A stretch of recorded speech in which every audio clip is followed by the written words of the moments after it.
Hello guys! So, today is my day 4 na naka-isolate. So, kunin na natin yung food na pinadala ni Mama.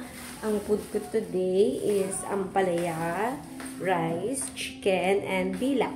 So, yung chicken, niluto pa rin ni Mama sa vegetable oil or palm oil. Kung ano yung nasa bahay yan. Tapos, yung dila-dila. So, yung dila-dila is pwede rin naman na ako niyan. Nabibili ito sa palengke, yung kulay red.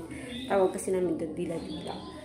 So, ayan, pwede na ako since Friday na and then pang 4 days ko na naka-isolate at nagre-radioactive. But still, bawal pa rin lumabas.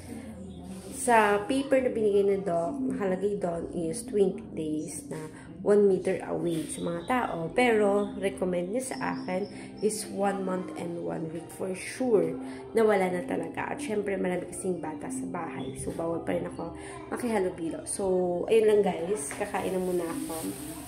Today is my day 4. So, ayan. Yun lang yung mga information na maibibigay ko for today's my day 4. So, ayun. At later, gagawa din uli ako ng keychain tsaka bracelet. Bye! So, hello guys! Ayan, may kukunin ulit tayong pagkain. Dahil aking day 4. Meron akong pistachio! Pistachio and corn. Ayan. Thank you sa aking boyfriend. Pinadala ako ng pistachio.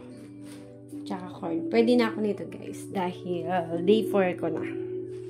So, ayan. Kakainin ko to. Ubusin ko to lahat. Ang sarap-sarap. And then, ayan. Habang nanonood po ako is nagagawa ako ng keychain. So, I have a lot na nagawa. Ayan. Siguro nasa 20 na rin. 20 pieces na rin yung nagawa ko na keychain. Habang nanonood. So, ayun lang. So, today is my update. Bye! Guys, dahil boring tayo, naka-isolate ng ilang buwan at 1 week. Isang buwan at 1 week. So, ayan. Dami ko nang nagawang keychain. So, day 4 pa lang tayo. Ito na yung nagagawa kong keychain. Pwede na kayo bumili nito after 1 month. Pwede na siyang hawakan. Oh, diba? Cute, cute, cute, cute, cute, cute. Ang dami na nito. Next kong gagawin is bracelet. Bracelet naman next natin gagawin.